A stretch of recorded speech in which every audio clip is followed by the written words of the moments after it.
For more great retail real estate content, like, share, and subscribe. Okay, so today to round out our segment on lease negotiations, as I have mentioned a number of times, I am not a lawyer and I'm not going to be giving legal advice. And while we're not going to be technically giving legal advice today, I do know a few lawyers, so I figured I would bring one in to answer some questions about how to best work with a lawyer, how to hire a lawyer, and just sort of round out your expectations for this segment.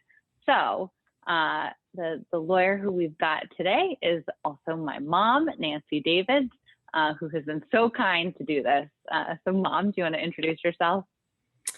Absolutely. I'm happy to be here. I'm Nancy Davids, and I have been practicing retail real estate for about 30 years. I work in Boston at Goulston and Stores, and am excited to share some thoughts with you as you go forward for your new venture, new concept. That's really exciting for our industry. Awesome. Thank you. Thank you. I owe you big time, Mom. Okay, so let's get started with how to hire a lawyer.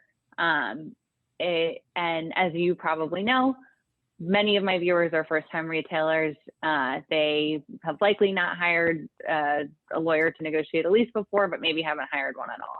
So any insight or tips you have in making sure you are working with the right person?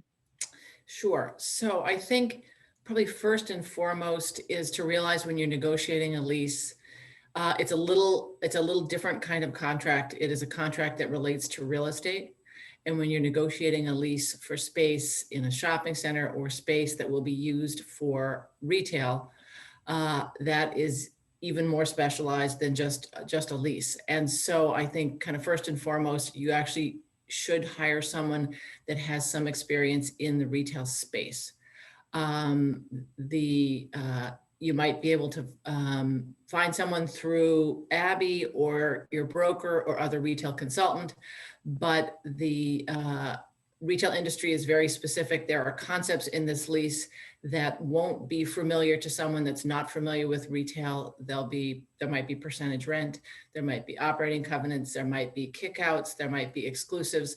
These aren't concepts that someone who does house deals or someone that's very experienced with trusts and estates is going to have any experience with at all. So I think that first and foremost, you need to hire somebody who's got experience in the industry. The ICSC is a industry group, and they may have, and certainly I've been involved with them for 20 years.